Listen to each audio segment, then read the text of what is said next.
नमस्कार मित्रों, स्वागत है आपका इस YouTube चैनल पे। बहुत बड़ी खबर ये है कि एक भर्ती आ रही है, लेकिन इस भर्ती में एक पॉइंट है। पॉइंट ये है कि ये संविदा की भर्ती है, लेकिन फिर भी एक भर्ती है। पूरी खबर पढ़ते हैं। भर्ती है, अगर अगर हम इसको कहा जाए, मोटा मोटा कहा जाए तो आंगनबाड़ी में आपको नौकरी मिलने वाली है। अब पूरी खबर पढ़ देंगे। पूरा नोटिफिकेशन सामने है, आप देख सकते हैं। महानिदेशक स्कूल शिक्षा एवं राज्य परियोजना निदेशालय कार्यालय की तरफ से दिया गया है। सभी मुख्य बिंदु को देखेंगे तो सभी लोग लास्ट तक वीडियो ज़रूर देखिएगा।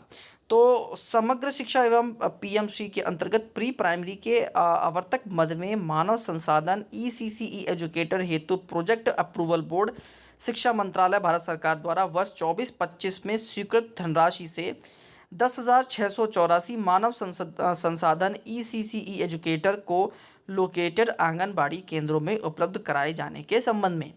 मतलब जो आंगनबाड़ी केंद्र है उस पर आपको पता है कि एक आंगनबाड़ी कार्यकर्ती होती है और उनकी एक सहायिका भी होती है, लेकिन उनका मुख्य काम केवल इतना रह गया है कि जो गल्ला आता है उसको बांटते रहो।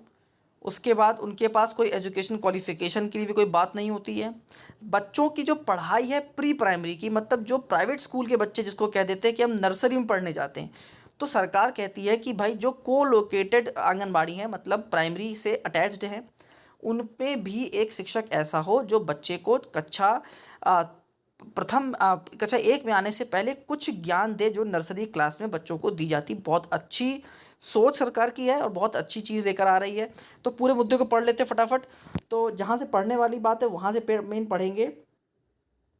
तो देख सकते हैं कि 10,684 विद्यालयों पीएम श्री विद्यालयों को सम्मिलित करते हुए में संचालित को लोकेटेड आंगनबाड़ी केंद्रों में मानव संसाधन ईसीसी एजुकेटर उपलब्ध कराए जाने के विस्तृत दिशा निर्देश निर्गत किए गए हैं।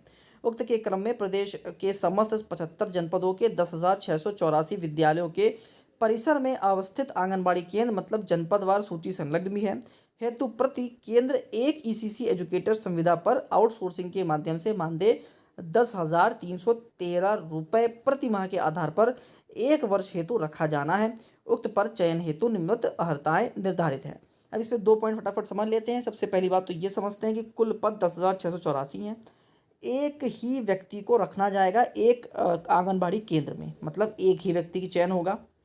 और जो मानदेय सेट किया गया है वो 10,313 प्रति माह है और 1 वर्ष के लिए ही चयन होता है, क्योंकि आप जानते हैं जो संविदा कर्मी होते हैं वो हर वर्ष उनका एक रिन्यूअल होता है, वो लगातार काम नहीं करते चले जाते हैं।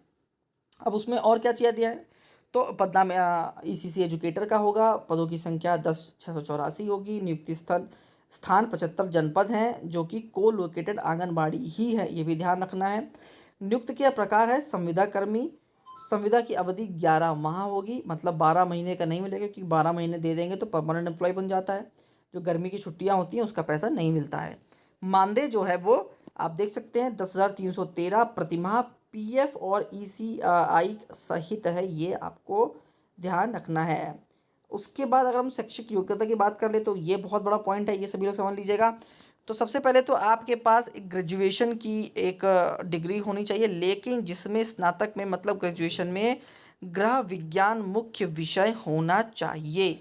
ये महत्वपूर्ण है। मतलब आपके पास गृह विज्ञान के संग ग्रेजुएशन होगा, 50% अंक उसमें होने चाहिए और आरक्षित वर्ग को नियम अनुसार न्यूनतम 5% की छूट मिलेगी, मतलब 45%। बाकी ओबीसी, एससी और एसटी के बच्चों के लिए रहेगा।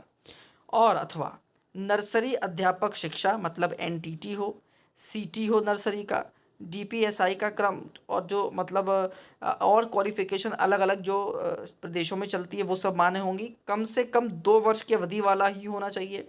डिप्लोमा या अथवा समकक्ष जितनी भी योग्यताएं हैं जो सरकार से द्वारा मान्यता प्राप्त हैं, जो कि राष्ट्रीय अध्यापक शिक्षा परिषद से मान्य हों। आवेदनकर्ता की अधिकतम आयु 1 जुलाई 2024 को 40 वर्ष से अधिक ना हो, मतलब 40 वर्ष के ऊपर अगर कोई व्यक्ति है तो उसको इस कार्य के लिए नहीं रखा जाएगा, ये भी साफ साफ है। अब मुख्य चीज़ समझ लेते हैं, दायित्व क्या है, करना क्या होगा, क्योंकि बड़ा सवाल होगा कि भाई आंगनबाड़ी के बच्चों को लिए क्या दायित्व हैं।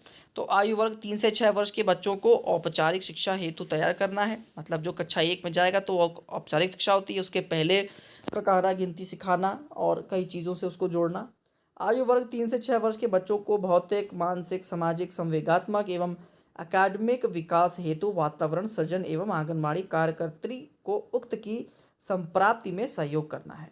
मतलब जो आंगनबाड़ी कार्यकर्त्री पहले से मौजूद है उसके साथ मिलकर आपको बच्चों को उसका पूरा का पूरा जो सर्वांगीण विकास है वो उस पर ध्यान देना। आयु वर्ग 5 से 6 वर्ष के बच्चों पर विशेष ध्यान देते हुए उन्हें निपुण भारत मिशन के अंतर्गत निर्धारित अधिगम स्तर की संप्राप्ति भी करवानी है। अगर आपको पता हो तो जो निपुण भारत मिशन चल रहा है उसमें बाल वाटिका भी होता है, कक्षा 1, 2, 3 और बाल वाटिका है। जो बाल वाटिका के बच्चे हैं उनको जो निपुण भारत होने के लिए, निपुण मिशन में जो सहयोग करने के लिए भी आपको उसमें सहयोग करना होगा। बच्चों के संज्ञानात्मक विकास हेतु रंग, आकार, ध्वनि, वस्तु, वातावरण या सबसे पेड़ से जोड़ते हुए पक्षियों जानवरों के बारे में बच्चों को ज्ञान देना पड़ेगा। आंगनबाड़ी कार्यकर्त्री को बच्चों के साथ अन्य क्रियाकलापों यथा खेल हो, नाटक है, पिकनिक तक जाना हो, संगीत, हाथ के कार्य आदि कार्य योजना बनाने में भी कार्य करना है। अभिभावकों के साथ मुख्यतः माताओं के साथ बैठक करते हुए बच्चों की प्रगति से लगातार अवगत कराना है। इसके साथ ही घर में बच्चों को सीखने का वातावरण उपलब्ध कराने हेतु माताओं का अभिमुखीकरण भी करना है। मतलब जो माएँ हैं उनको भी आपको थोड़ा सा एक आइडिया देना है कि घर में जाके क्या करें। सबसे बड़ी समस्या बेसिक की कह लीजिए और चाहे गरीब बच्चों की कह लीजिए या गांव की कह लीजिए, विद्यालय में तो वो पढ़ रहा है पर घर में जाके वो शून्य हो जाता है। नेक्स्ट डे जब वो आता है तो पूरी खाली स्लेट लेकर अपने दिमाग की आता है। बच्चों के पृष्ठभूमि विकास आदि के इंडिकेटर्स से संबंधित चाइल्ड प्रोफाइल तैयार करना है और बच्चों के माध्यम से विकास लक्ष्य जो है उन पर ध्यान देना है। आंगनबाड़ी कार्यकर्त्री के साथ मिलकर आयु वर्ग 3 से 6 वर्ष के बच्चों हेतु गुणवत्तापरक सीखने का वातावरण बनाना और गतिविधियों के सीखने का मुख्य आधार बनाकर उनको कार्य भी कराना है। शिक्षा विभाग द्वारा आयोजित विभिन्न जो बैठकें होंगी, प्रशिक्षण होंगी, उसमें भी आपको प्रतिभाग करना पड़ेगा और ईसीसी एजुकेटर विद्यालय के प्रधानाध्यापक के नियंत्रणाधीन एवं उनके मार्गदर्शन में कार्य करेंगे। ये बहुत बड़ा बिंदु है, ये आप सभी लोग समझ लीजिए। जो अगर आप फॉर्म भरना चाहते हैं कि हेड मास्टर के अंदर आप आएंगे, क्योंकि जो लोकेटेड आंगनबाड़ी हैं वो हेड मास्टर के अंतर्गत आती हैं, तो आप जो कार्यकर्त्री है मतलब आंगनबाड़ी में जो वर्किंग में है उनको वो आपके समकक्ष होगा एक तरीके से, लेकिन आप अंडर में आएंगे हेड मास्टर के। प्रधानाध्यापक का यह भी दायित्व होगा कि संबंधित कर्मी को ईसीसी संबंधित कार्यों में लगाया जाए। फलस्वरूप आंगनबाड़ी केंद्रों में नामांकित बच्चों के साथ उपरोक्त अनुसार दिए गए कार्यों को करना संबंधित कर्मी द्वारा अनिवार्यता से किया जाएगा, जिसका अनुश्रवण प्रधानाध्यापक द्वारा किया जाएगा। मतलब जो हेडमास्टर होगा उस विद्यालय का वो आप पर ध्यान रखेगा कि आप सही से कार्य कर रहे हैं कि नहीं, क्योंकि उस हेडमास्टर ही पूरे आंगनबाड़ी और 1 से 5 तक का हेड होने वाला है। संबंधित कर्मी की कार्यविधि विद्यालय समय सारणी के अनुसार निर्धारित की जाएगी।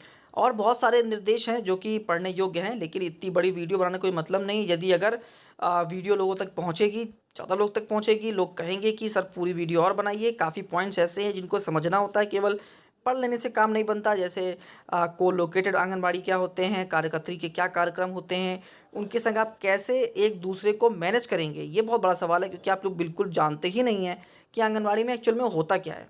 इसलिए अगर आप लोग को वीडियो पहुँचे, आप लोग को वीडियो पसंद आए और आप चाहें कि थोड़ा सा इसमें और मैं खुलकर बताऊं, तो ज़रूर कमेंट करिएगा और फिर आपको वीडियो और ज़्यादा अच्छी देखने के लिए मिलेगी। लास्ट तक वीडियो देखिए, उसके लिए बहुत बहुत धन्यवाद। आपका दिन शुभ हो।